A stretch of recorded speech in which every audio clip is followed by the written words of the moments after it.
Gabriel Boric, el número uno, nuestro presidente, compadre. Eso, compadre. Te invitamos a votar, te invitamos a votar. Hola. Tengo una hermosa música de fondo. Vamos a esperar un ratito porque se van a conectar a contar un cuento. Después va a unirse la Vinca y Camilo en unos minutitos más. Y también tenemos algunas invitadas itinerantes que van a estar conectándose. Lo vamos a incluir al azar en el video.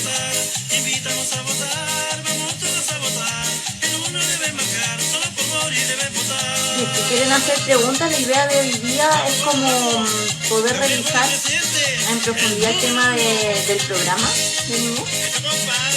Entonces, si van teniendo preguntas, las pueden ir haciendo. Voy a tratar de ir leyéndolas todas para poder responder a tiempo. Ya voy a cortar la canción, muy poca seriedad. Genial, está presente la Fundación Humano Virtual. Dicen ahí. Gabriel Guzmán dice, hola. Sí, pues estamos acá hablando de infancia y adolescencia hace ya un tiempo. Bueno, ahí les voy a contar un poquito. Mientras se conectan para contar el cuento, voy a contarles un poco qué hemos hecho desde el equipo. Ya desde el equipo de niñez empezamos a trabajar desde las primarias. Hace ya harto rato, cuando todavía habían incluso dudas de que Boric iba a llegar tan lejos. Y ahora estamos aquí donde estamos, ya a unos días del final de estas elecciones. Y ha sido un trabajo bien bonito, la verdad. Un equipo que ha trabajado muchísimo en... espérate, que voy a dejar entrar a niñas revoltosas que van a contar.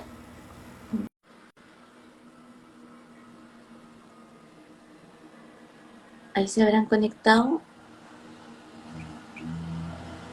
Hola. Hola, ¿cómo estás? Bien, ¿y tú?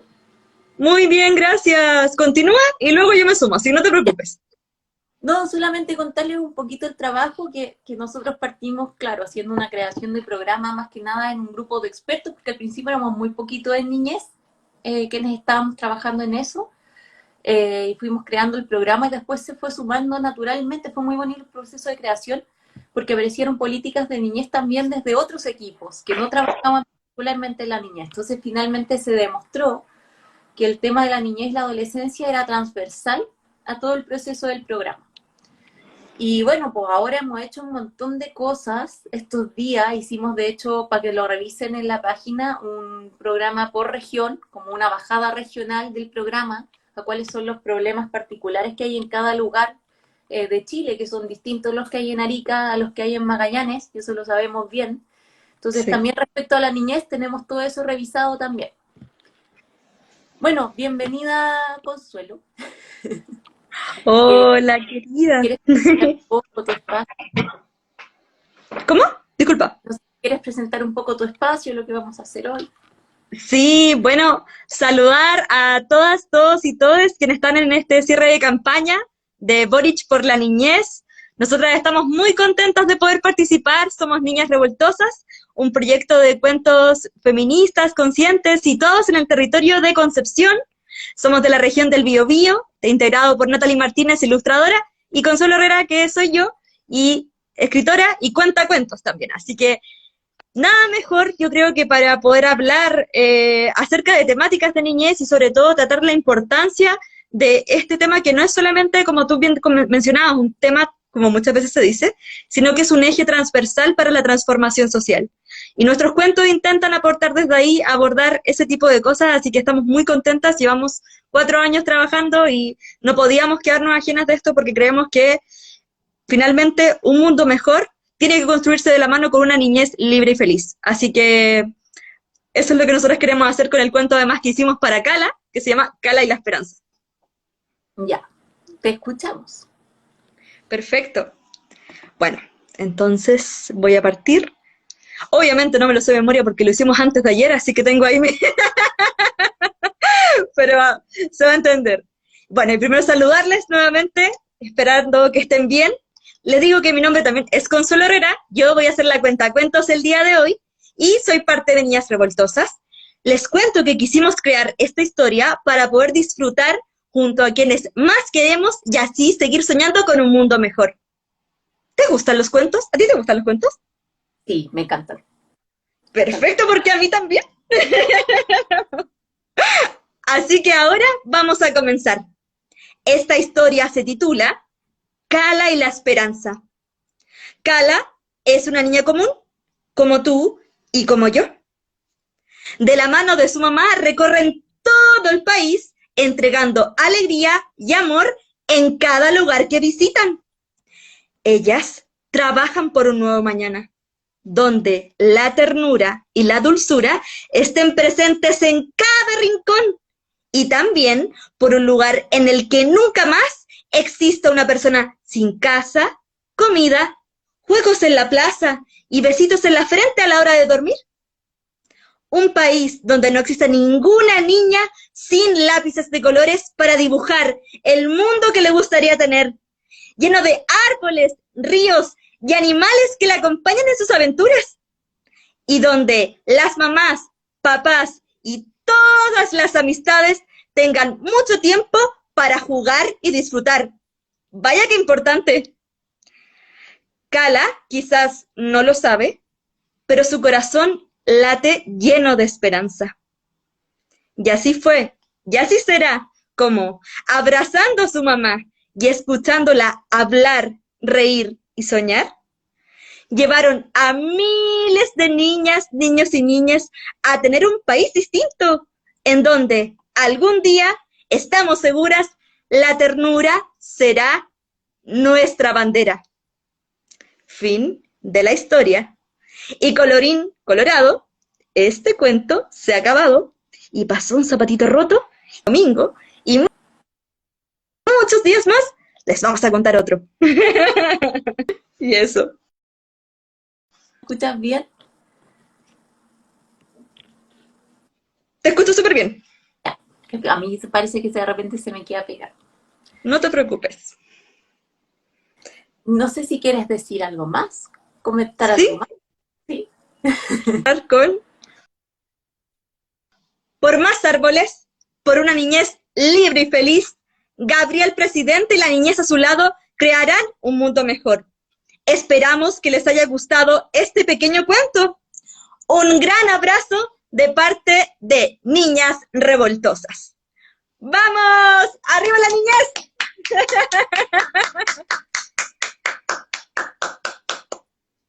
Muchas gracias, muy bonito porque creo que expresa muchas cosas que tenemos en el programa de una manera muy fácil y agradable de entender, como el derecho al juego, tremendo tema.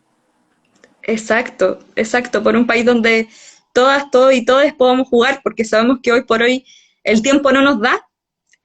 Recuerdo que en un congreso por la infancia que se hizo algunos años en Chile, la demanda principal de las niñas era tener a alguien con quien jugar, porque sus papás y mamás muchas veces no podían porque no estaban en la casa por el trabajo.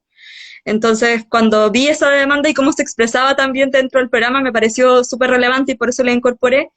Y eso, vamos a luchar por un mundo mejor. Y gracias también por permitirnos ser parte de este espacio. La conversación, me imagino, con Vinca y Camilo va a ser genial porque son unas personas maravillosas a quienes también sigo con su trabajo. Y eso, nos vamos a ver prontamente. Así que cariños a todos que nos escucharon, muchos besitos y un abrazo desde Concepción.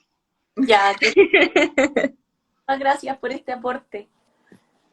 Que estén muy bien. Chao, chao. Chao. Ya, ahora pasamos a la segunda parte en que vamos a invitar a Vinca y a Camilo, ¿ya? Que son nuestros invitados especiales. Entonces me dan unos minutitos, si quieren, mientras tanto pueden hacer alguna pregunta. Y bueno, también quizás pueden comentar qué les pareció el cuento, si alguien quiere decir algo. Y aquí yo estoy invitando, me falta Camilo.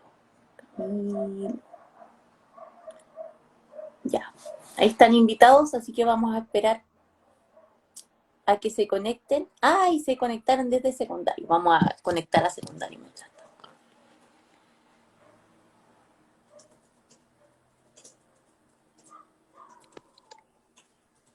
Hola, ¿cómo estás? Bien, ¿y tú? Bien, ¿te parece que te presentes? Estamos esperando a la Vinca y a Camilo también. Ahí se conectó Camilo. ¿Te parece que te presentes? ¿Cuál era tu nombre? Laura García, de Laura. la base secundaria de Convergencia Social. Ya, genial. Bueno, Camilo se acaba de conectar. Hola. ¿Te gustaría presentarte? Estamos con Laura también del Frente Secundarios de Convergencia Social, que nos viene invitando. Ah, excelente. Hola, bueno, primero, hola Manuela, hola Laura. Yo soy Camilo Morales, soy psicólogo y soy académico de la Facultad de Ciencias Sociales de la Universidad de Chile. Y muy contento de poder estar acá en un momento también tan importante que es el cierre de la campaña y todas las emociones y las expectativas para el domingo. Entonces, muy feliz y agradecido de poder compartir con ustedes. Ya, genial. Les cuento un poco cómo va a ser el formato. Vamos a estar conversando. Algo le pasa a Vinca, parece que no se puede conectar. No sé si hay alguien puede ayudarle, quienes estén del equipo mirando, porque me aparece un mensajito, como que no resulta con la conexión. Pero mientras tanto les cuento que en el lugar donde está Laura, que nos va a hacer algunas preguntas y algunos comentarios sobre las observaciones de los secundarios del programa y algunas preguntas también a quienes estén invitados.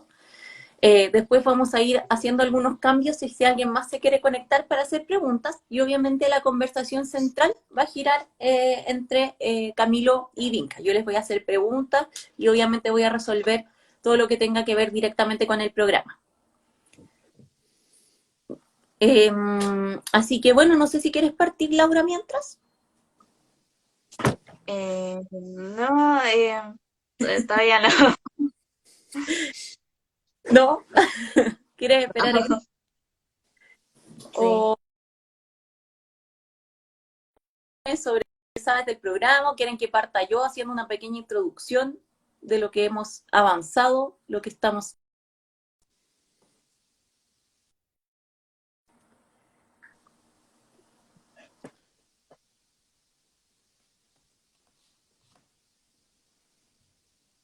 ¿Me escuchaste, Camilo, o no? No, te pegaste, te Ah, ya. pegaste. Sí, así que me tienes que repetir. Ya. Voy a partir contándoles, ustedes ambos conocen el programa, con Laura también nos hemos visto Sí, antes, y Camilo entiendo que también lo revisaste, mientras esperamos a la Vinca. Nosotros hemos hecho un trabajo que ha sido principalmente un equipo grande, en que hemos tenido diferentes apoyos que se han ido sumando hasta el día de hoy. Y tenemos como varios ejes que tienen que ver principalmente, como eje principal, la participación. ¿Ya? Para nosotros es muy importante que cualquier política de niñez se centre en la participación efectiva y real de niñas, niñas y adolescentes.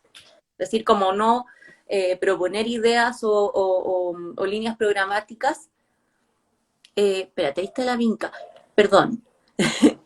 Vinca, no sé por qué me dice que no te puedes, que no resulta unirte. No sé si es que la Puli o alguien que esté conectado pueda ayudarla, porque yo la invito y después me aparece un mensaje que sale como que no se puede unir. ahí está, ahí está.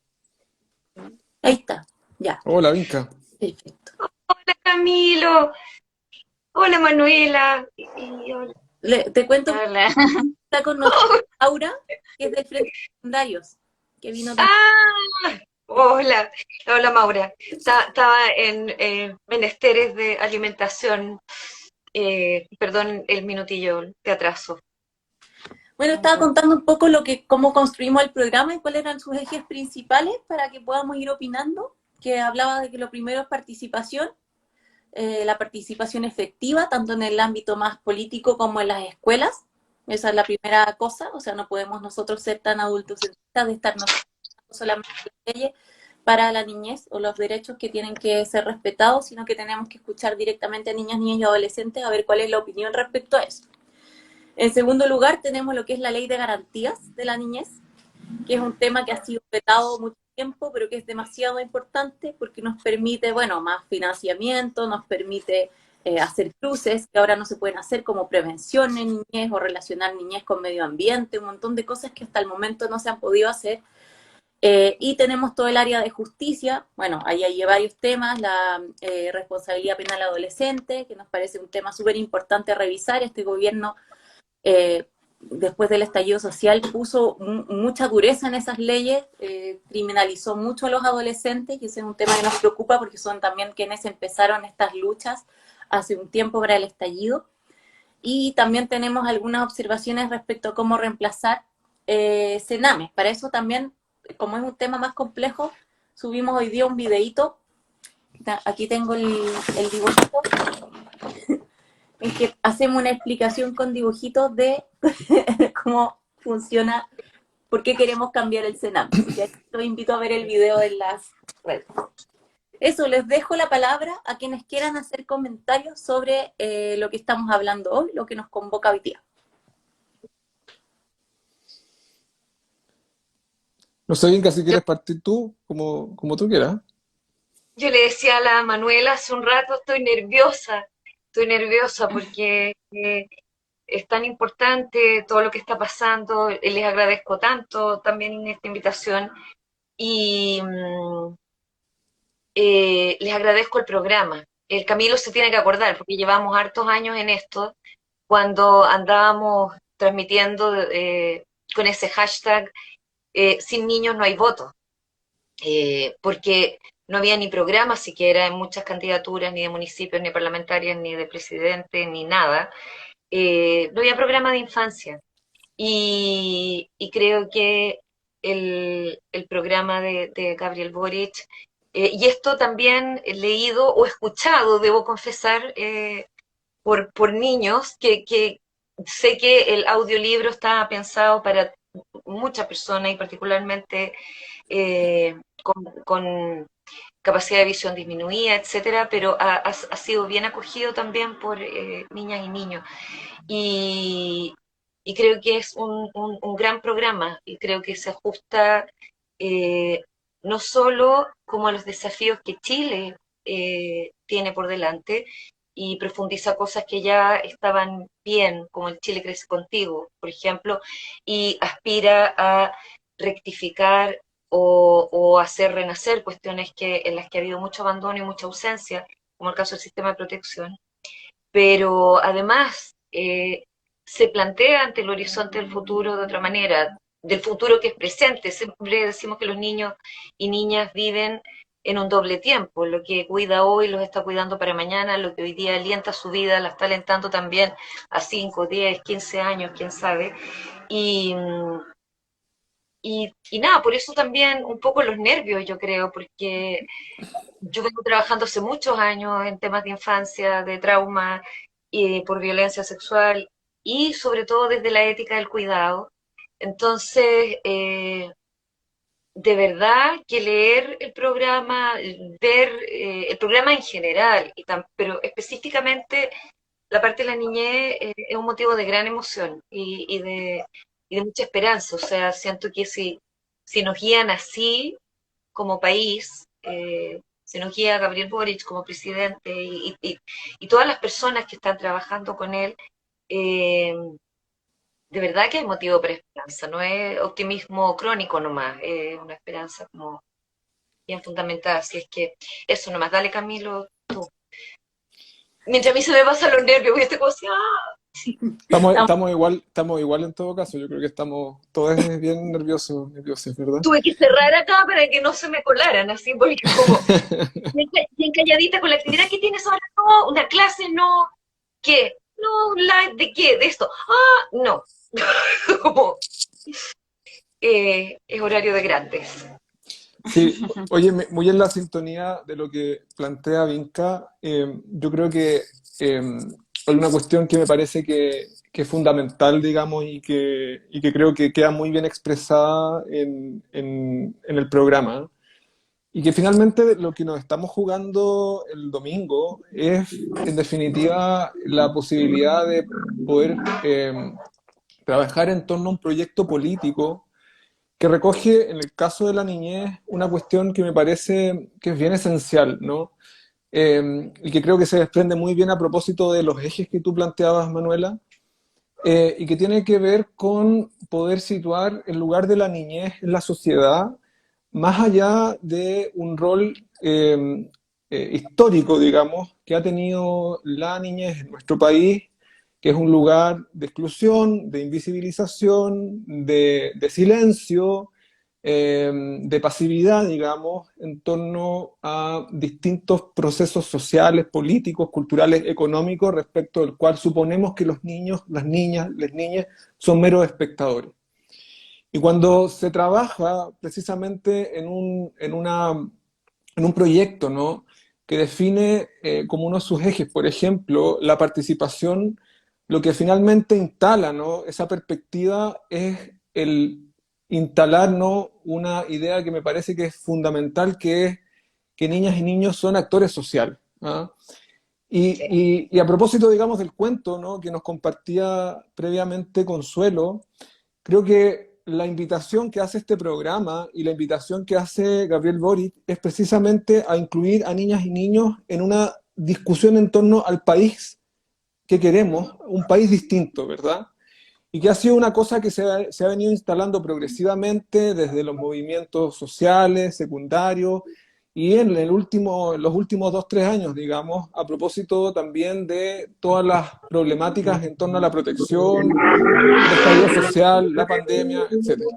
Entonces me parece que en ese marco, ¿no?, la apuesta, ¿no?, que hay detrás de este programa es justamente poder avanzar en un reconocimiento de niñas y niños como actores sociales, como sujetos que tienen un lugar, ¿no?, en la escena política, y a quienes no solamente tenemos que escuchar, ¿ya?, sino también darle un lugar decisional, digamos, respecto de aquellas cuestiones que para ellas y ellos son importantes y que, bueno, ya hablaremos cuáles son, pero eso quisiera decir como introducción.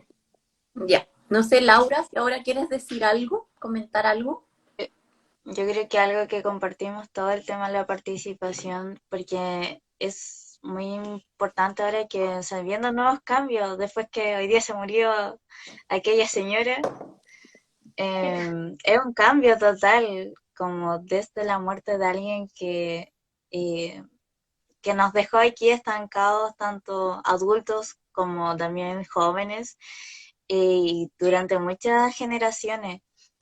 También me pasa que cuando se habla de participación, me recuerda que antes de salir de vacaciones en mi colegio, yo estuve como jefa de alianza, porque se hicieron ahí la alianza, y la cosa es que ya llegamos con el otro jefe de alianza y el CEPA tenía todo hecho. Y como que pusieron puros peros porque pasa que en un curso hay una niña, un niño que es trans. Y pusieron puros peros por una competencia. Y como que al final terminaron como aceptando como que al final era hombre, sí o sí. Y no como en esta transición. Y también en los juegos tampoco, nunca se llamó al centro de alumnos para que participaran. Y entonces al final, desde, no sé, desde primero medio que estoy, como que nunca se ha tomado el centro de alumnos en serio y como que solamente pasan información por debajo. Entonces creo yo que es súper importante, más allá de como el tema de las votaciones, sino que partir desde los establecimientos educacionales, que son súper importantes. Sí, pues, de hecho, dentro del eje participación está el tema de fortalecer los centros de estudiantes, porque efectivamente de ahí han salido tremendas políticas, tremendas ideas, y somos más desde la mirada adulta que tendemos a quitarle una fuerza a algo que naturalmente la ha tenido, ¿cierto? Bueno, no sé, ahí si quieren comentar algo respecto a nuestro candidato o quieren hacer alguna pregunta. La idea es tener una conversación fluida. Sí, estamos medio estructurados acá. Qué importante lo que dice Laura. Yo soy de una generación donde todo era por pasar. La pro FECES, la pro federación, o sea, como a favor de la Federación de Estudiantes Secundarios que no existía. El tratar de tener centros de alumnos que era impensable. Y, y me gusta mucho del programa ese ese centro también en el aula y porque también uno ha visto en otros lugares que no solo a nivel de los adolescentes, sino que hasta de los niños más chiquitos se escucha qué opiniones tienen, qué deseo de país. Y a veces es bien impresionante que las mejores ideas en relación a cómo resolver un problema puntual, alcaldes que hacen consulta, o en relación a un tema puntual de la educación, vienen justamente de los propios niños, niñas, adolescentes, y, y, y que necesitan ser escuchados, sí, pero necesita ser también parte de un diálogo, porque uno escucha muchas veces también, los adultos no nos hablan, es como que hablan por nosotros eh, y nos pueden escuchar, pero no nos hablan en una suerte de intercambio con respeto eh, entre iguales. ¿En qué sentido? Es como esta pregunta del cuidado ético, que sin desconocer asimetrías de poder, como una asimetría inevitable en tiempos en que se necesitan cuidados para ir creciendo y alguien prodiga esos cuidados, se respete totalmente la integridad del otro, su identidad, sus derechos, etcétera. Creo que después de la lectura del programa y creo que también mirando a Gabriel Boric en una evolución desde jovencito, luego con N cariño, a adulto, eh, esas palabras como que te quedan, respeto, inclusión, acogida a la participación. Eh, Creo que ese mapa del cuidado eh, es lo que se necesita justo ahora. O sea, no por nada se habla tanto ahora también de democracias que cuiden a toda edad. O sea, niñez, a toda edad además queremos vivir mejor o vivir bien. Entonces, y creo que por una cuestión cerebral también de maduración, esto que se dice que son los jóvenes que evolutivamente han empujado los límites, están más conectados con ciertas cosas y que de alguna manera la evaluación de ciertas situaciones en la adultez tiene más que ver también a veces con la aprensión, el miedo y todo. Es que uno aprecia tanto todo lo que ha estado pasando. Camilo ha sido mucho más parte que yo en mis periodos de ausencia también, y de todo el proceso de plebiscitos que se hicieron con niños y niñas. Eh, Creo que eso ha sido increíble. Oye, sí, a propósito, perdón que te interrumpa, pero nos preguntan eh, por la participación de niñas, niñas y adolescentes en el programa de Gabriel, que entiendo que es algo que...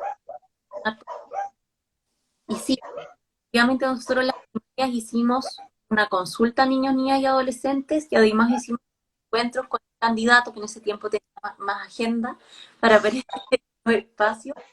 Fue muy bonito y no solo fue muy bonito, sino que salieron ideas importantes que efectivamente fueron integradas al programa. O sea, hemos sido coherentes en ese sentido desde un principio y lo otro que también es súper importante mencionar es que cuando hablamos de políticas de niñez, no solamente hablamos de políticas sobre la niñez, sino también de cuáles son los temas que a más le interesa a niños, niñas y adolescentes. Y entre esos, uno de los más votados dentro de la consulta fue el tema del cuidado del medio ambiente. Entonces, cuando hablamos del cuidado del medio ambiente, estamos hablando también de políticas de niñez. Eso nomás quería responder pregunta 1 y te dejo Camilo o Laura que quiera continuar. Sí, yo quiero hacer una acotación con respecto a lo del medio ambiente. Yo creo que y cómo ha surgido todo este tema de que igual desde como nosotros nos empezamos a preocupar del medio ambiente, más allá de lo que se cuenta en la escuela, porque igual pasáis de curso y se te olvidan las cosas, ¿para qué estamos con cosas? Y yo creo que ha sido solamente por los medios de prensa y que meten miedos y como que casi se va a acabar, ¿cachai? Y como que desde el miedo y nosotros también como hacemos un refuerzo de que busquémosle una solución, pero como no podemos como establecer nosotros las leyes, tenemos que tener a un adulto, como se dice, que nos tiene que como acreditar que sea así y que nos acompañe y nos apañe totalmente. Eso. Claro, por eso Boric es la opción, porque él sí se preocupa del medio ambiente, no es negacionista. Sí. Oye, hay algo que es bien interesante a propósito de lo que comentaban recién, es que yo creo que también una de las virtudes, me parece, no solo, o sea, es del programa, pero también de algo que Gabriel ha podido instalar en su manera de hacer política en este periodo tan intenso, digamos, de la candidatura, donde si hay algo que yo creo que todos eh, hemos sentido, digamos, tiene que ver con justamente la instalación de ciertos discursos y ciertas prácticas que son tremendamente violentas y vulneradoras respecto de la convivencia con los otros. ¿Ah? Y en ese sentido, yo creo que una cuestión que puede ser tremendamente reparadora y de cierta forma entregar ciertas condiciones también de tranquilidad, de seguridad, es precisamente el modo en cómo se ejerce, en el caso, digamos, de Gabriel, la autoridad, ¿no? En un sentido, ¿no? De poder escuchar, de poder ponerse a la altura del otro, digamos, en el caso de las niñas, ¿verdad? El de poder dar lugar a la palabra, y en serio, ¿no? Cuando tú, Manuela, señalabas que efectivamente desde el comienzo de cómo se pensó la articulación del programa específicamente en este tema, se generaron, digamos, procesos que implicaron la inclusión de niñas, niños y adolescentes desde el primer momento. Entonces, eso que a lo mejor a quienes trabajamos en este campo nos parece, entre comillas, obvio, es una cuestión que falta mucho todavía para que permee en la lógica con la que se hace política pública, en la manera en cómo incorporamos distintas perspectivas a la hora de pensar los problemas sociales que nos acontecen, digamos, en el día a día.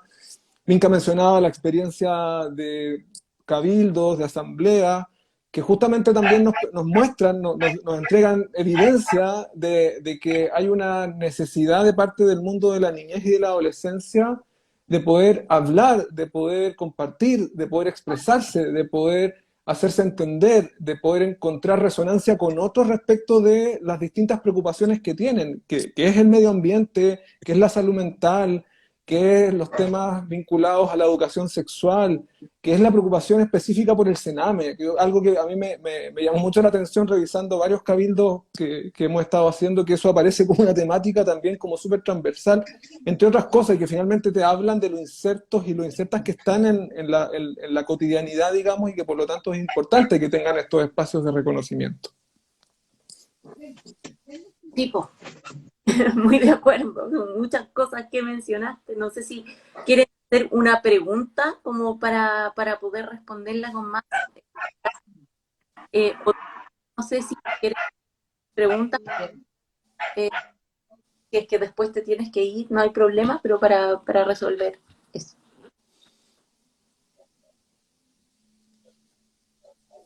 No, no la veo. ¿No nos ves? No, estaba tratando de ver las preguntas, pero Sí, está muy clara. yo Está también. muy clara esta pantalla, entonces no logro. Ya. Se pierde entre. Sí, Eh, sí, yo tampoco las veo. se vincula el programa con el Sistema Nacional de Cuidados. Que también es una pregunta interesante, ¿ya? Porque el Sistema Nacional de Cuidados en el fondo no habla solamente de niñez, sino que se centra en que la mayoría de las personas que cuidan son mujeres, por lo tanto es una política más bien feminista por el número de personas que están en esa situación. Y las personas que son cuidadas también son de diferentes grupos. Pueden ser personas con discapacidad, pueden ser niñas, niñas y adolescentes, o pueden ser también personas mayores. Ya tenemos esos tres grupos principalmente. Entonces, ¿cómo se vincula con la niñez? Bueno, nosotros queremos fortalecer dentro de nuestras propuestas el Chile Crece Contigo. ¿Y en qué sentido? Porque es una política de acción. Un acompañamiento que entendemos que a la medida que nosotros le demos fuerza, van a ir disminuyendo, ojalá, las causas ya de vulneración, porque cuando llega a la vulneración, como pasa actualmente con el modelo Sename, es que llegamos ya tarde. Han ocurrido situaciones que quienes hemos sufrido alguna situación de vulneración en la vida, sabemos que te deja secuelas para siempre y te afecta llegue a una institución a revisarlo. Entonces, no puede ser que entendamos la niñez como algo que hay que ver cuando ya está vulnerada, ¿ya? Yo creo que ahí hay un error y un problema básico. Entonces, ¿cómo se vincula desde la idea de proteger este lugar de cuidado y entender el cuidado como una labor? Es decir, que si tú, por ejemplo, como mujer, que las mujeres han tenido un retroceso como de 10 años de inserción laboral y que antes ya era malo, eh, poder reconocer que la labor de cuidar a un niño o niña adolescente es tan importante como salir a una oficina a trabajar. Ese es un poco el principio, no sé si ahí respondo. Y les dejo la palabra si quieren agregar algo también de esta pregunta. Bueno, en la elección previa, que se hiciera, bueno, y en distintas instancias en que también se ha consultado la opinión de niños y niñas, aparecían ya estos temas como de que exista más tiempo con la familia, poder estar aquí, poder estar allá, que no ver a los papás tan estresados, porque eso también repercutía en más retos, más, a ver, no van a usar la palabra violencia o abuso en general más chicos, pero teniendo claro que hay una relación en todo eso. Creo que el Sistema Nacional de Cuidado es la propuesta, o sea, como sí, para este milenio. Y, y además sostenía, por lo que ya decía Camilo, yo creo que por un liderazgo como el de Gabriel Boric, que yo le creo. O sea, encarna eso, lo ha encarnado en distintos momentos de toda su vida política. Vemos ahora una campaña con una doctora como Isquia, recorriendo todo Chile, mientras materna, mientras está con su hijita de 7 meses, y, y es como, de alguna manera, lo que uno soñaría. O sea, cuando llevamos escuchando años de conciliación familia-trabajo, uno dice, ¿qué? O sea, ¿cuál conciliación? Con jornadas laborales súper inhumanas, con tiempos de traslado tremendo, con un foco en el rendimiento y no necesariamente en el desarrollo, todo lo que está incorporado en el trabajo. Hubo hace poco un reportaje de que la gente está como enemistada con el trabajo.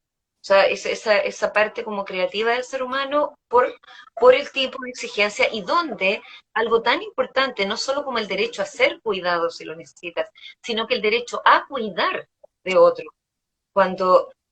Y no solo los niños, niños y adolescentes, eso es lo bueno como de esta mirada, de este paraguas del Sistema Nacional de Cuidado. ¿Qué pasa si una pareja está enferma? ¿Qué pasa si un hermano, si una abuela, si un papá, si una mamá, si un amigo que no tiene a nadie más necesita de ese acompañamiento? A lo mejor no solo de los cuidados expertos. Hoy en día el cuidado de mucha gente lo está asumiendo solo su familia y sin ninguna mayor formación. Y uno se ve en una situación donde, no sé, un Alzheimer, por ejemplo, es tan abandonador el sistema de salud, es tan costoso también buscar apoyos profesionales, los cuidadores, que además han sido como, decir cuidador en un tiempo era como casi menos, o sea, algo que no tenía mayor como relevancia, y con la pandemia también nos hemos dado cuenta de lo importante que es eso.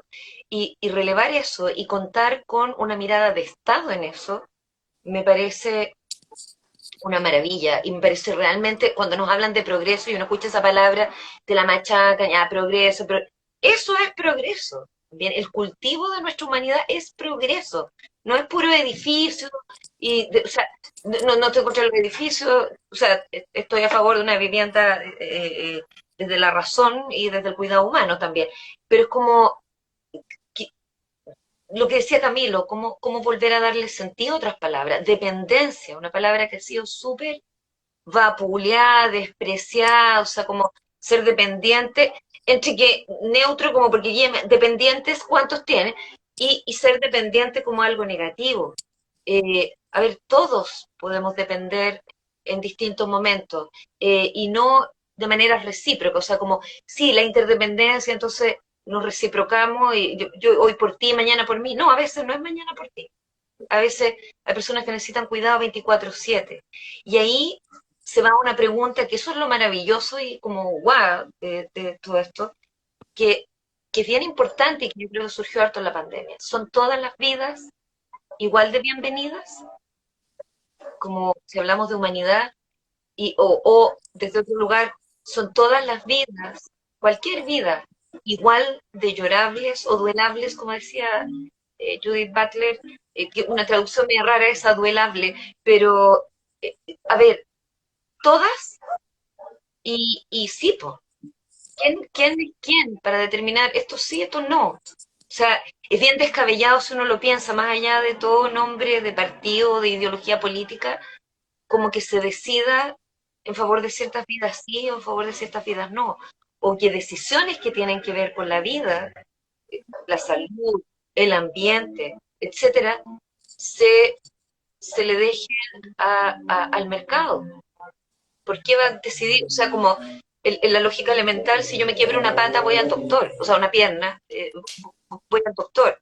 Eh, si voy a construir una casa y veo dónde y cómo eh, no, y le pregunto a alguien qué pasa con esta tierra, qué pasa con este ambiente, la decisión, o sea, pastelero tus pasteles.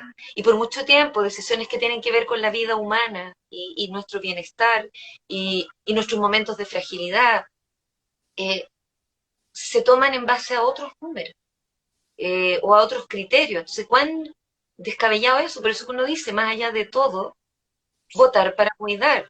Y localízame políticamente donde quieras, más para allá, más para acá, morado, amarillo, rojo, tornasol. A ver, es donde está lo que cuida más. Acá a la vida humana, a la vida del planeta, lo que más cuida a una democracia, a una convivencia, porque finalmente hoy, mañana, el 19, el 20, el 24, etcétera, vamos a seguir viviendo en el mismo lugar todos juntos. Y, y como alguien decía, no, la carta de Juan Herrera, a lo mejor no vamos a llegar a querernos locamente todos, pero sí a respetarnos. Y eso parte, por ejemplo, por pensar que las vidas de todos eh, importan igual. Y sobre todo partiendo por los más chicos, obvio que sí. O sea, como esto de que, por ejemplo, piensas en el cáncer, me gustó mucho también lo que leí de eso en el programa. Hay niños que sí pueden recibir tratamiento y otros no, que es lo que termina sucediendo cuando tienes un sistema tan segregado. Entonces, creo que esa mirada de humanidad, de cuidado, no es asistencialista, paternalista, caritativa, nada de esas cosas. Recuperemos esas palabras, dependencia, cuidado, vínculo, conexión, solidaridad, eh, porque son súper importantes para sostener todo. O sea, nuestra posibilidad de seguir vivos depende de todo eso. Sí, pues, muy, muy importante ese tema y claro, abarca un montón de cosas que hemos ido olvidando que yo creo que se hacen muy evidentes durante la pandemia también, puesto que dices de qué vidas valen más, qué tanto acceso tenemos a el cuidado efectivo, qué significa en verdad cuidar todo el tiempo sin parar, también se encontrar con eso muchas. Exacto. Y no solamente, o sea, también es una realidad que muchas adolescentes y adolescentes tienen que cuidar a hermanos, a Bien. personas mayores, entonces no es solamente algo que le llegue a las personas adultas. Quería, antes de que se vaya Laura, quería preguntarle qué comentarios tienen desde el equipo de adolescencia, o sea, de secundarios, perdón, respecto al programa. Si me puedes comentar un poco cuáles fueron las observaciones, Eh, que lo preguntaron por ahí y también me están alabando lo de las 40 horas, eso es lo que destaco de los comentarios. sí, como base, cuando nosotros leímos el programa, bueno, el primer boceto, como entre comillas, después de la primera vuelta, e hicimos igual varias críticas y hay cosas que igual se han quedado como ahora en el programa, que igual les tenemos algunas críticas, no desde como cambiemos esto, sino como explícate bien, como para entenderlo y como ayudarte. Como una de las inquietudes que tenemos es el tema, y me corriges Manu, el tema de la ley de jugar, El algo derecho, así era. El derecho a Ah, jugar, eso. Sí. Que si bien es como, ya al principio igual, como que desde como ya no estando en niñez, es como igual como absurdo decir derecho a jugar, porque uno juega. Eh, pero también tiene una razón de que Más aún en pandemia se ha visto de que no se puede salir a jugar y los niños más chicos se han visto más afectados más que como los adolescentes, porque los adolescentes vivimos como otro mundo ya, como más de sociabilizar, como salir, pasear, ya no tanto como jugar en los juegos. Em, y sí me preocupa harto porque el tema de el derecho a jugar como implica a salir más allá de que este niño salga con un adulto responsable, pasa que tampoco se les puede ir de las manos. Por ejemplo, en el caso de Tomasito, a pesar de que haya como toda una maraña así familiar y con quien sea el responsable que hizo que Tomasito perdiera la vida, básicamente, eh, tiene que ver mucho con el tema de la defensa y la seguridad civil, porque ahora esto mismo, yo soy de San Bernardo y si bien como las situaciones con el narcotráfico no son las mejores, de hecho como que toda esta semana han tirado petardos y como que mis perritas están súper asustadas. Y pasa que aquí mismo cerca de mi barrio hay una plaza y mi abuelo es parte de una organización con sus vecinos que han luchado para que los drogadictos que viven al frente en el campamento se vayan de la plaza, no vendan, pero siguen viniendo. Más allá de que uno vaya a ocupar los espacios como niña, también tiene que haber como respaldo desde el Estado, las municipalidades, autoridades de seguridad que realmente protejan como la zona, más allá de que ya vayámonos como personas a tomarnos como la plaza y a jugar, y como no les dejemos el espacio, pero nos falta como los degenerados que vayan, muchas veces han tenido como relaciones sexuales en las plazas, súper como no privacidad de ellos. Y eso ha sido una de las críticas porque todavía no salimos de la duda eh, y por eso nos gustaría mucho hablar con el Comando de la Defensa. Y otras es el tema de el CIMSE, la PSU, cómo se van a realizar, cómo van a ir avanzando, porque igual nosotros ya estamos cansados como este sistema de evaluación el cual sigue, porque es muy agotador. Al final te terminan tomando como un número y no como una persona que ya si te equivocaste fue por pensar distinto, que algo que yo mucho le critico como a mis profes de lenguaje, porque yo puedo decir B y ella puede decir B segundo y como que estamos en lo mismo, pero me lo pone malo. Y yo como que quedo así como, pero si es como lo mismo, lo dije con otras palabras. Eh, Eso por un lado con el tema de las evaluaciones, el tema del CAE que ojalá Gabriel en los 100 días de gobierno por favor lo concrete, porque yo ya estoy a puerta de entrar a la universidad y eso implica como todo el papeleo para quedar endeudada por una carrera que fácilmente cuesta 5 millones y tanto y que me voy a tener que sobreendeudar por temas. Eh, Eso principalmente también nos preocupa con nuestros compañeros del Chile Crece Contigo, algo que también estamos muy expectantes con respecto a cómo va a evolucionar esa institución, cómo se va a llevar a cabo también con el Sename, porque eh, no es solamente aquí dentro de mi casa en cuatro paredes que me pueda sentir vulnerada, sino que ellos también dentro de un espacio más grande y con adultos que no conocen y que se han surgido varias violaciones tanto sexuales como físicas, que ya ellos ya vienen de una vulneración y eso es grave. Pero nosotros estamos súper atentos con respecto al programa y a las ejecutaciones que se hacen, desde este gobierno hasta el próximo. Ya, son hartas preguntas y ahí, bueno, Camilo y Vinca también si me quieren complementar, adelante nomás. Sí, yo quería complementar un par de cosas. Primero, yo creo que es súper interesante toda esta reflexión que acabamos de escuchar porque creo que finalmente habla, yo veo al menos dos cosas, digamos. Lo primero, la necesidad de seguir avanzando, de poder entender que la niñez, la adolescencia no es un grupo homogéneo.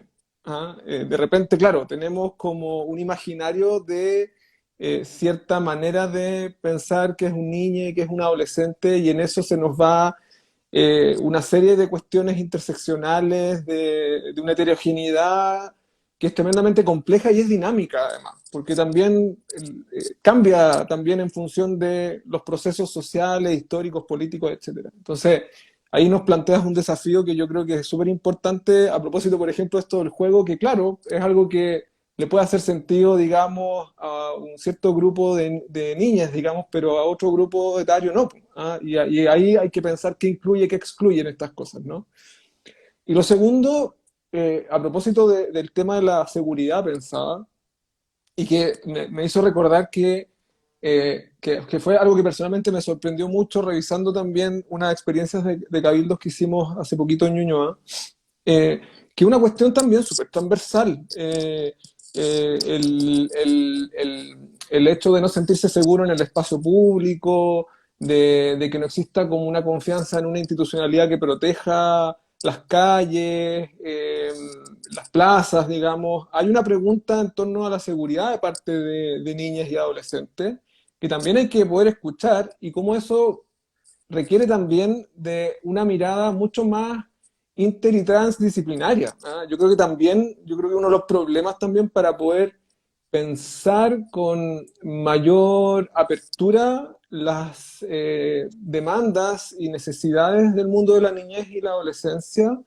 también pasa por cómo hacemos conversar distintos saberes, perspectivas, miradas y experiencias en un ámbito que es tan complejo y que ha cambiado tanto en el último tiempo. ¿Ah? Entonces, ¿qué nos pueden decir los urbanistas, los arquitectos, los antropólogos, los historiadores, ¿no? En un campo como este, y donde además se ha producido mucho conocimiento, y además mucho conocimiento situado, ¿no?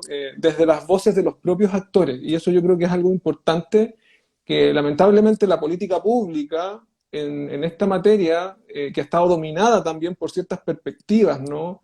Más médicas, más psicológicas o más jurídicas, han dejado fuera también otros saberes, partiendo por los saberes de los propios protagonistas, digamos, de esto.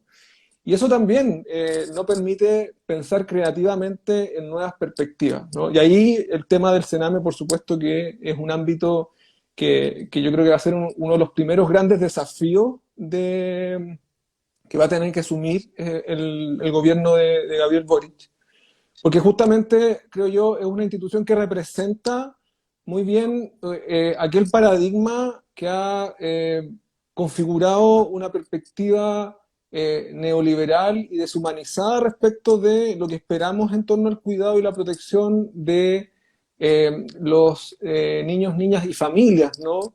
Más desprotegidos, digamos, transgeneracionalmente. Entonces, poder repensar ahí, ¿no? Un modo de cuidar, un modo de proteger, un modo de reparar, y que eso implique pensar en otras formas de relación entre los colaboradores y el Estado, va a ser un desafío tremendo, y que la propuesta que hoy día está implementándose en esa materia, por ejemplo, está todavía muy lejos, ¿no? De poder resolver cuestiones que sabemos que son estructurales y que generan, ¿no? Que el sistema termine vulnerando en vez de proteger a niñas, niños y sus familias en estos contextos. No sé, Vinca, si quieres comentar algo antes de responder las preguntas. ¿Qué preguntas? No, las que me hizo Laura sobre el tema de... Mira, yo encuentro que es súper buena o sea, muy bien las inquietudes planteadas. Creo que lo del derecho al juego, quería agregar una cosita. Hay un dicho que dice lo opuesto al juego no es el trabajo, ya como haciendo un corte entre etapas, sino que lo opuesto al juego es la depresión. Eh, Porque esto del jugar está con nosotros la vida entera. Y claro, no se juega igual en la niñez que en la adolescencia, pero es como este tiempo de esparcimiento. Hay un derecho en la Convención de Derechos del Niño que habla también del derecho que menciona la palabra ocio, y a uno le da como nervios, así mejor bórrenla porque no va a faltar el que piensa tiempo para flojear, como si eso fuera, o sea, ¿cuántas veces, decía un astrónomo mirando al cielo, se nos ocurrieron ideas? O cuántas veces jugando a nada, ahí mirando en la plaza, por ejemplo, se nos pudo ocurrir algo importante o la imaginación fue a algún lugar. Creo que aparte de lo que ya señaló Camilo, de lo que señalaba Laura, el tema de los test estandarizados, qué buen tema, Laura, porque es como tratar de meter a todos los niños, niñas y adolescentes como en una sola talla. Es como un diseño de talla única cuando las tallas son todas distintas. Hay un señor que, que decía, al final, lo que miden o lo que reflejan los test estandarizados son como los municipios o los condados en que se realizan. Y porque en sociedades donde es tan desigual la educación, donde todavía hay cuestiones que no son universales en la currícula, estás midiendo, es una foto muy limitada y una foto además acotada a medir ciertas cuestiones en las que seguramente un cierto grupo de estudiantes solamente va a poder responder mejor, o bien a costa de lo que pasa en muchas escuelas, no sé si a ti te pasa eso, Laura, pero de que se prepare test como el CIMSE antes de la pandemia, me refiero, y había reforzamientos para el CIMSE, y las tareas se acomodan al CIMSE, y muchas actividades académicas se acomodan al CIMSE, y cuando si realmente es para medir lo que se ha ido aprendiendo, debería ser cualquier día, sin ningún estrés, y que se conteste lo que no pueda para ver realmente lo que se sabe o no. Creo que esa es una crítica súper central porque además, a partir de eso, y como decía Camilo, en una mirada neoliberal, donde al final todo termina siendo reducido a temas de lucas, de lucro, el, el colegio o la escuela que lo hace mejor recibe X incentivos y si no, entonces de alguna manera es castigada o no los recibe, dejando en desmedro a los estudiantes y las estudiantes. Entonces, vital el tema de los test estandarizados y de verdad hay movimientos de papás tratando de eliminar los test estandarizados en otros lugares. Hay movimientos de papás que han llegado a decir, mire, cuando otros derechos estén garantizados de los niños, niñas y adolescentes, alimentación, salud, seguridad, justamente cuando esto de la defensa que decía Laura, cuando todo eso esté bien, ahí exíjanos el test estandarizado tal cual, que es un movimiento bien interesante que parte por las inquietudes de los adolescentes, pero que es recogido por los papás, las mamás, las familias, que son justamente como decía Laura, si no puedes coincidir directamente, entonces algún adulto o grupo de adultos tiene que llevar esa voz. Y ese es un tema a revisar, porque sí, los test estandarizados nos dan información que podría ser muy útil para diseñar la política pública en educación, para mejorar la currícula, para actualizarse al siglo, milenio en que estamos. O sea, uno de repente mira así y dice, están ahí los robots como a la vuelta de la esquina, si es que no ya girando por la esquina, se habla de inteligencia artificial, etcétera, y nosotros todavía tratando de resolver estas cosas. Así que ojalá que sí, veamos el tema de los test estandarizados, es vital en educación, el tema del juego, de la creatividad o del derecho a jugar. Hay una parte del programa que es como recuperación del aprendizaje y el bienestar, uno ahí como que lo ve, y uno piensa, los adolescentes se merecen como 2 años de paseo después de todo lo que ha pasado con la pandemia. Y el tema de la defensa, donde yo creo que se plantea un desafío bien importante cuando la relación está tan fracturada con instituciones como Carabineros, por ejemplo, porque también son parte de eso. Entonces, ¿cómo se sostienen ciertos puentes que existen? Por ejemplo, nosotros que trabajamos en abuso sexual infantil, hay puentes que todavía, y cómo se crean otros, y cómo se reparan otros, porque también eso es parte de lo que es la protección también. O sea, como desde el Estado y todas las instituciones hasta nosotros mismos, pero pero no se puede saltar eso. Y lo que tú planteas, Laura, yo creo que hace como imposible mirar para el lado esa responsabilidad también que tenemos. Eso. Sí, algo para agregar, Manu, con respecto Dale, Ma. a lo que han dicho, agregar hechos con respecto a las situaciones de evaluaciones. Pasa que yo me había cambiado de colegio cuando llegué a primero medio y una de las cosas que me sorprendió y que pasa mucho con el tema de los profesores, que se arman como este prejuicio de que hay alumnos buenos, malos, más o menos mal, y a medida, bueno, el segundo medio pandemia, ahora en tercero pandemia entre comillas, pero he conocido a mis compañeros de tal forma que, o sea, mi mamá es profesora, entonces yo vengo con este sistema educativo desde 16 años, ¿cachai? Y desde dentro de su guatita. Entonces, yo cuando empecé a aprender a como conocer mis compañeros y como su historia familiar y más por dentro, ya sé cómo identificar de que a lo mejor este compañero tiene dificultades para aprender y obviamente por el eh, tema del sistema de salud es súper complicado que a veces las mamás lleven a sus hijos a un como para revisarse y muchas veces este mismo sistema educativo pide así como, bueno, si usted como tiene dificultades para aprender, traiga un diagnóstico, pero muchas veces eso cuesta plata y tiempo y además se arma mucho prejuicio, así como, es que es flojo y es mentira lo que está diciendo en el diagnóstico. Sí, uno en todos los sistemas, haya cual haya, uno siempre va a mentir, pero también como en el nivel de que las cosas pasan realmente y el poco criterio que los nuevos profesores salen es súper complicado. Eso principalmente me ha pasado con el tema de los test, porque igual pasa en la crítica.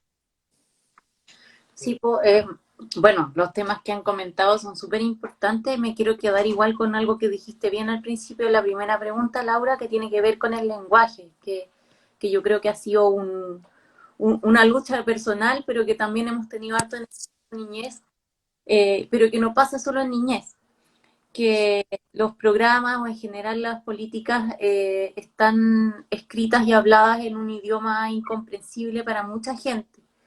Yo creo que el criterio de que todo sea entendible por niñas, niñas y adolescentes también permite que lo entiendan otros grupos de personas, por ejemplo, personas que no han tenido lo suficiente educación o que por alguna razón les cuesta comprender más la lectura, etcétera.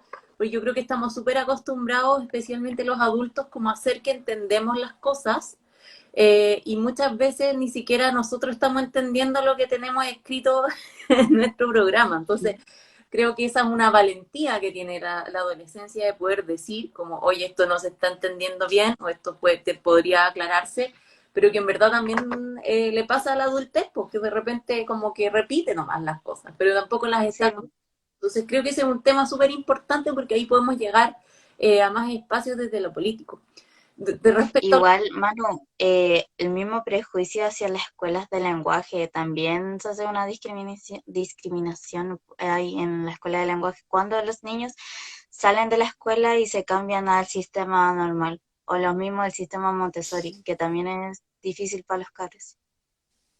Tipo, si hay un tema ahí de discriminación que nosotros creemos que tiene que ver con no entender la diversidad en la educación, como porque más allá de, no sé, a mí yo soy psicóloga, me ha pasado, por ejemplo, que me llegan niños por déficit atencional y no tienen déficit atencional, lo que tienen es una situación de violencia en la casa que los tiene pensando en si su mamá va a estar bien o si su familia va a estar bien toda la clase, y ese tipo de cosas pasan todo el tiempo en este sistema en que tenemos estas ideas que vienen desde arriba, desde alguien que no está conectado con la realidad y con el día a día, como por ejemplo las cosas que nos cuentas tú, Laura, ahora, hacen que hayan políticas que terminan siendo absurdas. También en esto se relaciona con el tema de la centralización. Ya nos han comentado mucho durante la creación del programa, especialmente respecto a los programas de protección de Sename, Lo extraño que es de repente, tuvimos por ejemplo una reunión con Isla de Pascua, lo extraño que es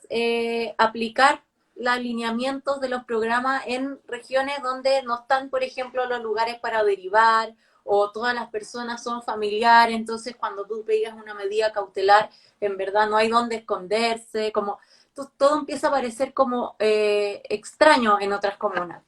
Y ese es un tema que también estamos revisando, que quiero responder un poquito al tema Sename. Yo sé que es un tema bien polémico, pero hemos trabajado mucho para poder dar una respuesta lo más responsable posible a lo que queremos hacer y trabajar respecto a Sename, ¿ya? Que tiene que ver con el cambio de modelo, ¿ya? Y el cambio de modelo, por ejemplo, ahora hay un nuevo Sename, que es Mejor Niñez, pero este Mejor Niñez sigue bajo el mismo modelo Sename, ya que es un modelo de subvención, un modelo que viene de esta lógica de lo caritativo, ¿cierto? De entregar un poquito, por ejemplo, no sé, para explicarles a quienes estén escuchando, para cuando tú licitas con un programa, porque Sename es una institución que contrata a otros órganos externos por licitación para que pongan un programa, por ejemplo, de reparación de maltrato grave. Y para que se cumpla el financiamiento mínimo en esos programas por niño, tienen que superar el mínimo de niños por ingresados. ¿Y esto qué significa? Que a los profesionales no les da el tiempo que quieran, ni aunque tengan toda la voluntad y el orden posible, para atender a todos los niños. Entonces, terminan siendo políticas simbólicas, ¿cierto? En que terminamos diciendo que atendemos a un montón de niños, pero en verdad, con el tiempo, a veces eso se traduce en una llamadita, una vez al mes, o un registro que a veces es falso, porque todas estas cosas pasan, porque realmente cuando uno hace el horario no da. Entonces queremos como cambiar ese modelo y que no necesariamente sacar a los privados, ahí estamos en una discusión, porque todas esas cosas las vamos a tener que ver, pero sí poder entregar un financiamiento real de máxima calidad a los programas que quieran trabajar en reparación de vulneración o en temas de protección de derechos. También hay otro tema que no todos los, que yo creo que se relaciona con muchas cosas que han hablado acá, abuso sexual, problemas de situaciones, que no todos los niños y niñas tienen derecho a tener un abogado que los defienda, ¿ya? Entonces, en muchos casos, niños adolescentes, especialmente cuando son de clases sociales más bajas, se ven enfrentados a la justicia sin una posibilidad real de defensa. Eso es una vulneración gravísima y que pasa todo el tiempo y que es algo que efectivamente queremos revisar y reparar. Y también el tema de la sobreintervención, ¿ya? Que quienes hemos trabajado ahí, qué sé yo, o las familias que le ha tocado ser intervenidas, de repente hay 5 programas preguntando lo mismo, haciendo lo mismo, y esto que decías tú, pues que Laura, que a veces la familia no tiene el tiempo para ir a dejar al hijo al neurólogo y después traspasarlo al psicólogo y después que a la atención no sé qué, después que al control del COSAM, y esa persona tiene que trabajar, además, y volvemos al tema del Sistema Nacional de Cuidado incluso. Y bueno, y finalmente el tema de la centralización. Y además, uno de los temas muy importantes, que también aquí agarramos un poco el asunto del abuso sexual, es que tenemos como propuesta una comisión de verdad y reparación para niños, niñas y adolescentes de todas las generaciones que sufrieron en algún momento vulneraciones por parte del Estado o cuando debiesen haber estado bajo protección, ¿ya? Y en esto, por ejemplo, tenemos el tema de la retroactividad del abuso sexual, que ahí quiero dejar a Vinca para que nos cuente un poco de qué se trata eso. Bueno, y Laura, si quieres te quedas, yo no tengo ningún problema, pero como te había dicho cortito, te lo dejo a tu criterio, pero yo estoy encantada de que estés. Me quedo. Ya. Puede aprovechar totalmente. Mira, eso fue algo bien importante que apareció también en otro programa, el que acoger esta mesa de reparación, verdad, justicia, no sé exactamente cuál va a ser el nombre, cuidados también, que es una aspiración de hace mucho tiempo de los sobrevivientes adultos y adultas de abuso sexual infantil, muchos de los cuales estuvimos implicados también en el empuje de la ley por el derecho al tiempo de las víctimas. Y es importante porque las mesas de reparación en otros países, eh, además de ser una instancia en la cual recoger los testimonios, escuchar por primera vez lo que ha ocurrido y cómo se vivió ese abuso sexual infantil en distintas instituciones, porque en general son mesas de reparación del abuso sexual infantil institucional, o por agentes del Estado, etcétera, porque, porque si fuera todo el abuso sexual infantil serían mesas de reparación que durarían, no sé, décadas, porque la mayor parte de esto ocurre en las familias, entonces, pero es una manera de escuchar a las víctimas, de entender bien lo que pasó, de encontrar caminos de reparación y justicia, y también de contar con información que nos permita como sociedades prevenir más también. Y evitar este sufrimiento completamente evitable que el abuso sexual infantil.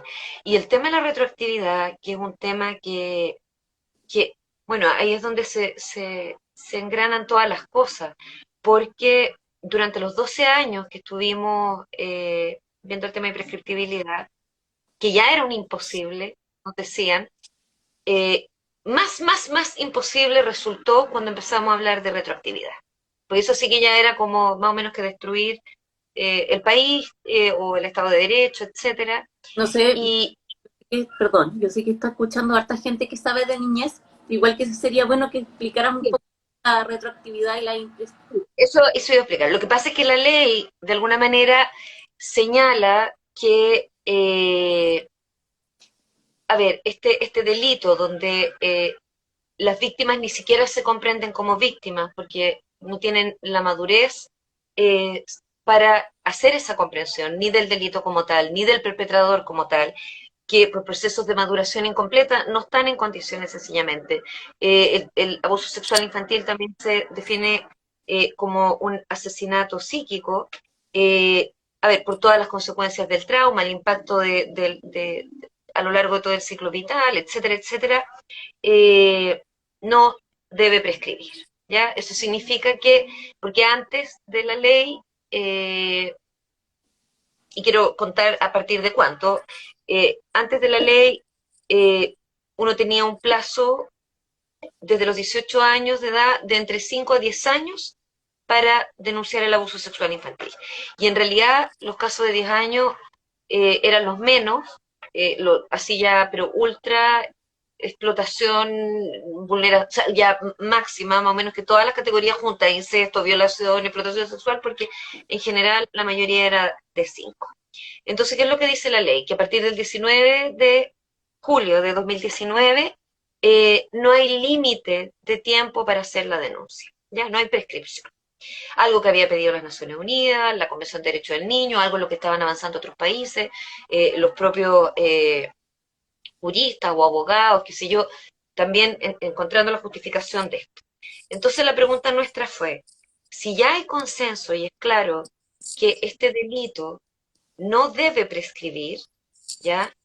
¿Por qué vamos a hacer el corte acá y dejar que miles de víctimas, para quienes nunca hubo derecho a denuncia, no es que renunciaron al derecho a denunciar, ¿ya? Es que el muro de la justicia se levantó mucho antes de que pudieran ser capaces de entender lo que habían vivido, de ponerle palabras, que es muy duro, de elaborarlo de manera suficiente como para llegar e ir y hacer la denuncia. Promedios de edad de comisiones de reparación, como en Australia, de develación definieron 50 años, las comisiones de Irlanda, algo similar. Entonces, eso esperamos que vaya cambiando con los años, ¿ya? Que no sea el promedio de edad para develar todo esto los 40 o los 50, y ojalá que no hubiese nada que develar. Pero hasta aquí todavía quedan muchos sobrevivientes de abuso, hombres, mujeres, que lo vivieron en la niñez y no tuvieron acceso a justicia, lo que es otra vulneración. Es decir, sobre el trauma y la victimización original es una retraumatización. Y al final, tú dices, qué loco todo esto, qué descabellado, porque lo único que hace es como alimentar la impunidad. Y sabemos que la impunidad nos hace mal. O sea, no erosiona el tejido social, daña, o sea, a ver, es como dejar una herida sin gasa y que hasta que se gangrene nomás. Entonces, ¿cómo puede ser que el tiempo y la protección esté dada para quienes abusaron o las instituciones que ampararon los abusos y no así para las víctimas? Pero por una limitante de la Constitución del 80, no se pudo siquiera discutir. O sea, cada vez que se habló de retroactividad y todo el tiempo que estuvimos en trámite, era como sí, pero es que la Constitución, pero es que no, vamos a terminar en el Tribunal Constitucional, es que se necesitan 3/5, que era súper difícil. Entonces, al final fue la constante piedra de tope para lograr la retroactividad. Y es una aspiración pendiente y es una discusión que ojalá se pueda dar eh, para legislar al respecto. Y mientras se da, qué bueno que pueda existir una mesa de reparación que de alguna manera va permitiéndonos entender mejor la magnitud de todo esto, porque creo que también, así como nos demoramos 12 años en construir la causa para lograr la imprescriptibilidad, quizás escuchando realmente los testimonios de las víctimas sobrevivientes en Chile, no las de Australia, de Estados Unidos, otros países, de Chile, eh, encontramos el cómo dar con esta solución para una fórmula retroactiva y a la par de una mesa de reparación los avances de una convención constitucional donde se consideren estos temas. O sea, eh, el trauma en general y este trauma en particular, las heridas como sociedad y las heridas de las personas es algo que tendría que estar contemplado. Y la justicia como un derecho accesible a todos. Y eso significa también pensar en términos de la retroactividad, aunque los abogados quizá aquí se enojen o tengan muchos puntos de debate, pero tenemos muchos abogados y jueces que entienden el punto y que de hecho nos han educado a nosotros también.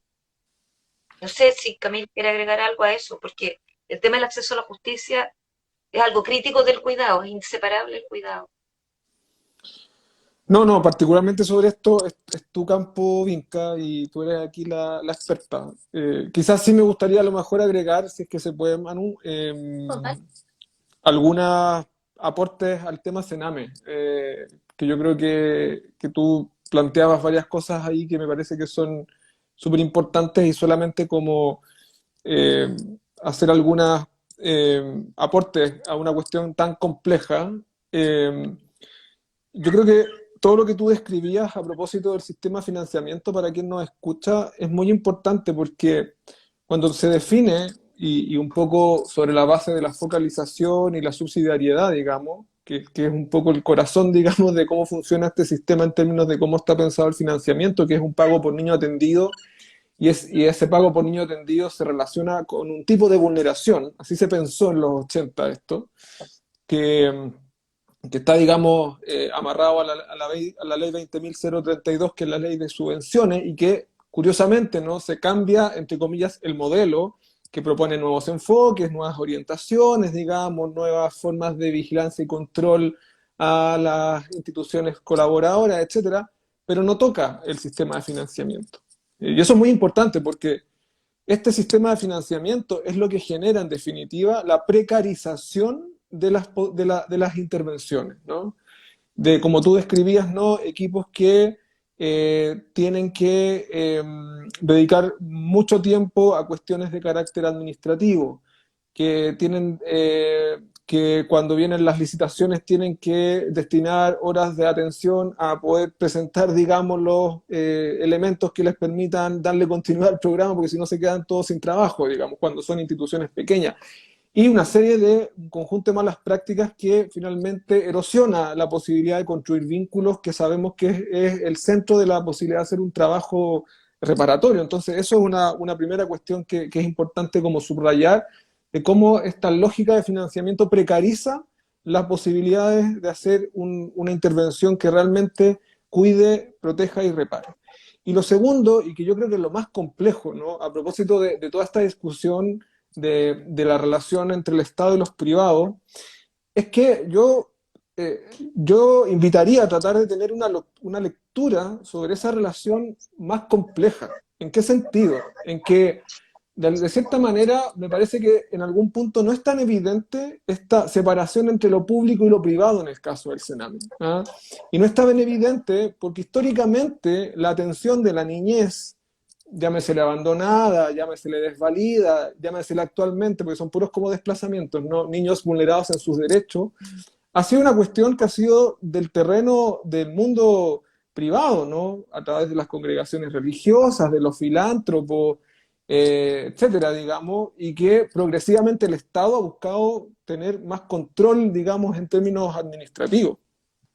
Pero ahí hay una amalgama, digamos, que es bastante compleja y donde operan muchos actores simultáneamente y donde más bien lo que habría que pensar es cómo se puede construir otra relación que no solamente esté pensada en la lógica de la vigilancia y el control, que es la apuesta, digamos, que se ha hecho a este nuevo servicio, ¿no? Como más requisitos, más exigencias, más fiscalización, cuando el problema que eso tiene, digamos, y en esto no estoy haciendo una defensa a los colaboradores ni mucho menos, pero se nos pierde de vista que también ese es un actor que no es monolítico, no es homogéneo, ¿ah? Sino que hay una heterogeneidad de formas de trabajar, de formas de pensar, de formas de integrar las orientaciones. Entonces, también cada institución, cada equipo se apropia y genera sus propias prácticas, sus propios saberes, y ahí me parece que han faltado formas de trabajo basadas en la colaboración, en la confianza, en el reconocimiento también del trabajo del otro,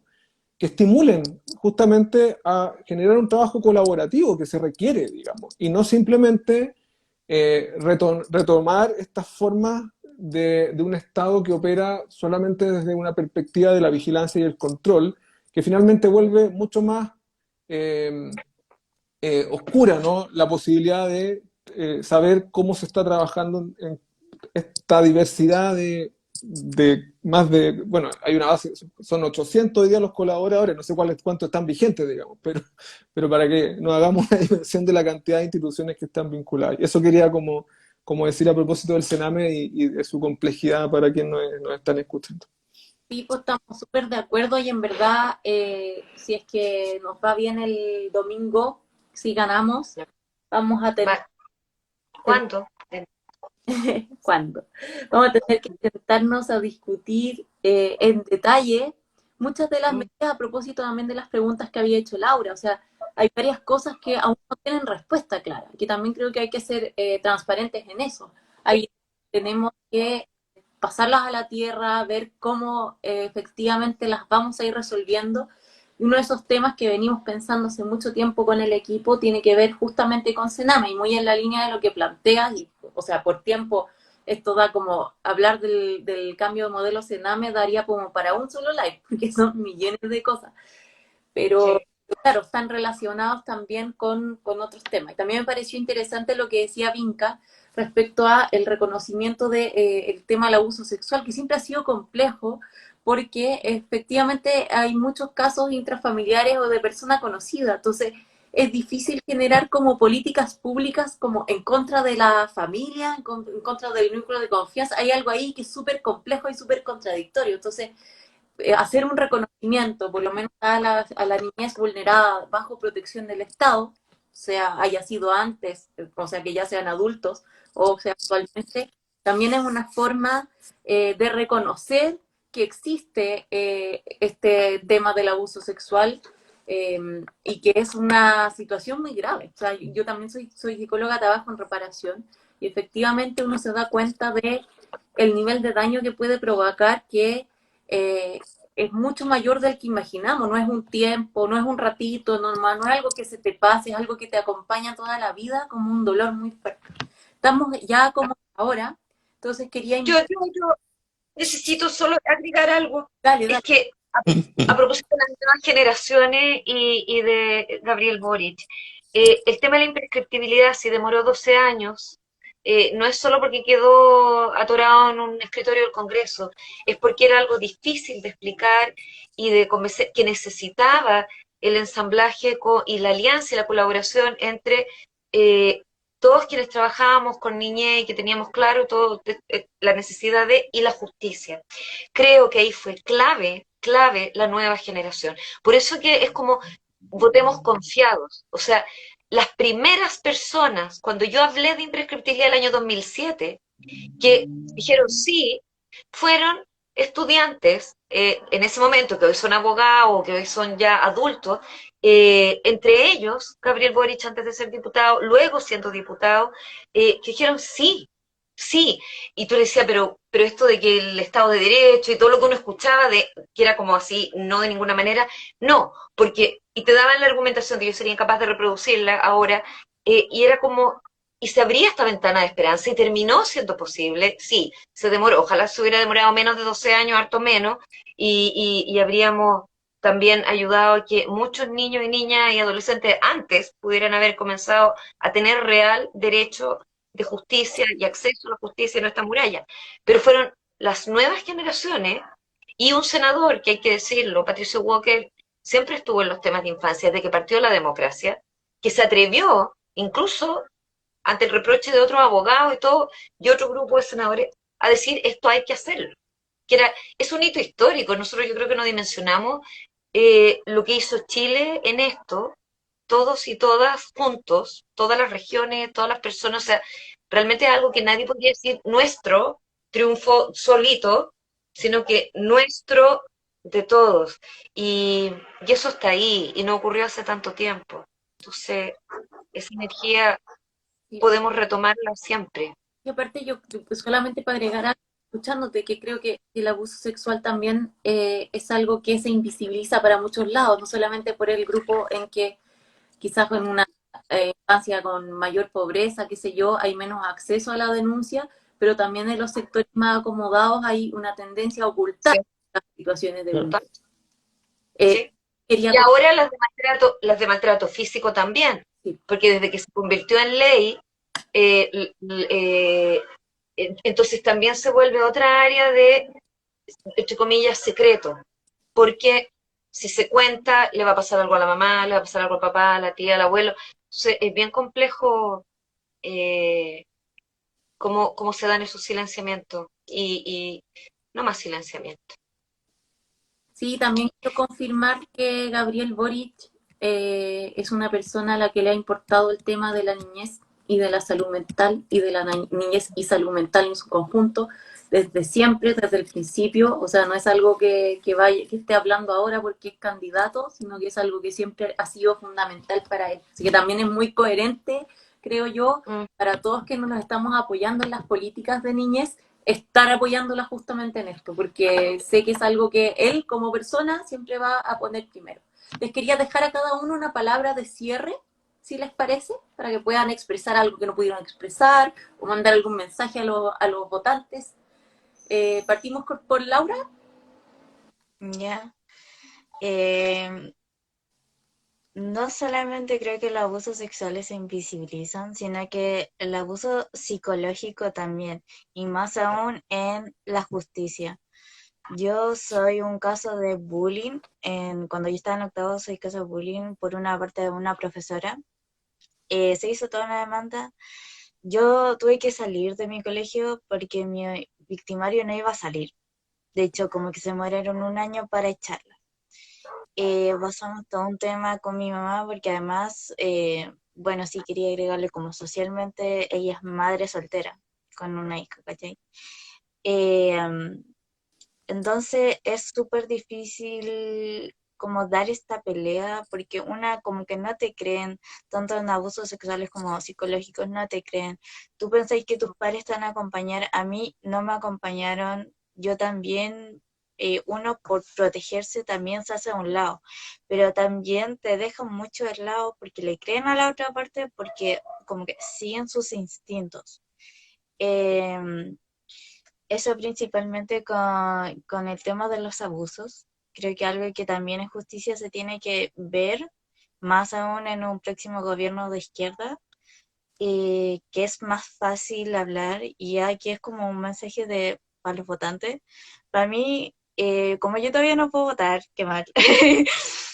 eh, para mí, creo que desde una instancia que me quedó claro de que Gabriel sí, por un tema que esto también es igual gracias como entre comillas la educación en mi colegio, gracias a mi profe de historia, que este tema lo hemos hablado desde el tema del sistema.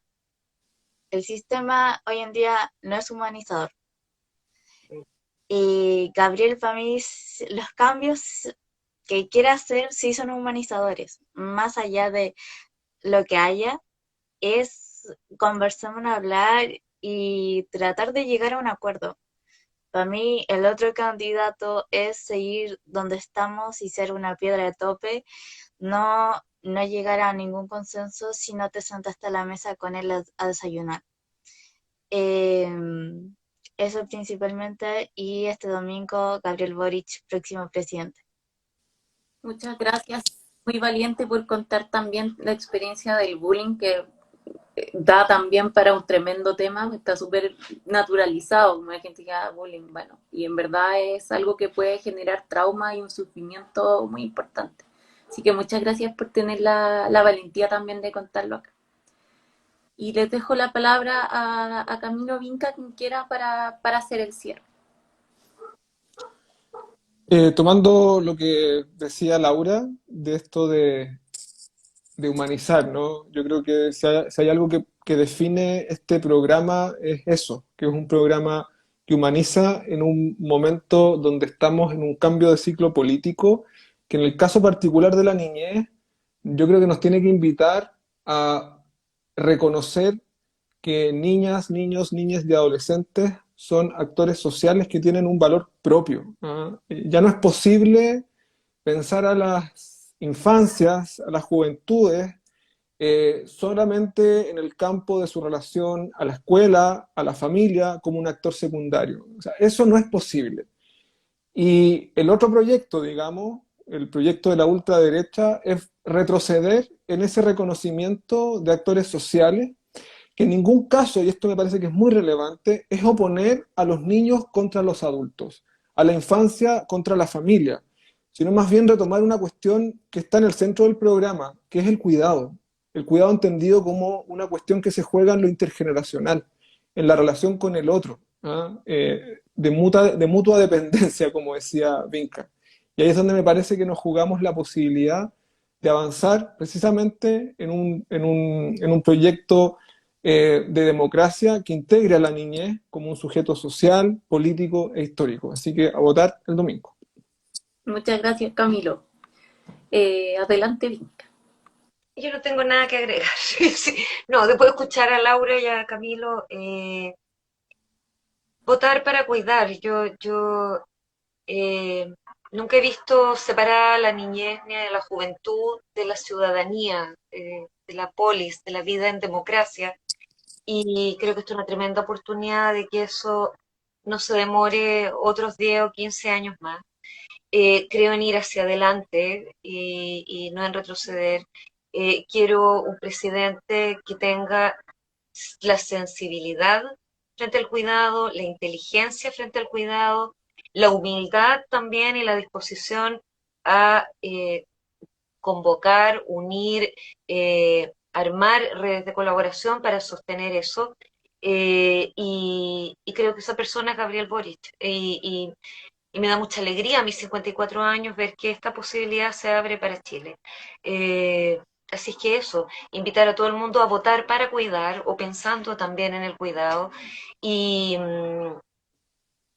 y, y a recordar que siempre también al día siguiente, yo insisto, con el día después, eh, vamos a seguir viviendo aquí. Creo que nos une el deseo de un Chile mejor, de vivir mejor. Uno tendría que estar bien chalada o ser muy psicópata o violenta para estar pensando ojalá que este país friegue, un país malo, que nos vaya mal, o uno mismo despertar en la mañana y decir ojalá hoy día me atropelle, no me pasa algo terrible. O sea, creo que el vivir bien es una cuestión que impulsa, que nos puede unir. Hemos visto lo que hacemos unidos, eh, no dejemos que nos separen, no, no dejemos que nos deshumanicen, como dijo Laura. Eso. Nada más. Ya, bueno, Gracias. gracias. Y les recuerdo que están, bueno, nos fue muy bien con la campaña de 1000 dibujos por Boric, además que fue muy bonito porque Sí. de incluir en este proceso.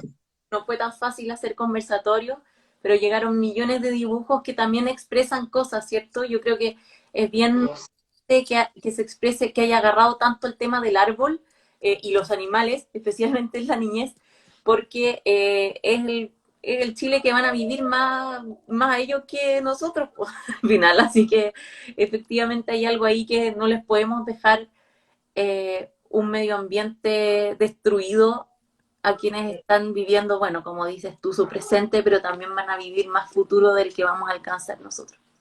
Así que eso, me despido, muchísimas gracias, estuvo muy bonito, creo que podríamos estar hablando más rato, pero ya por ahora vamos a cerrar. Y Gracias.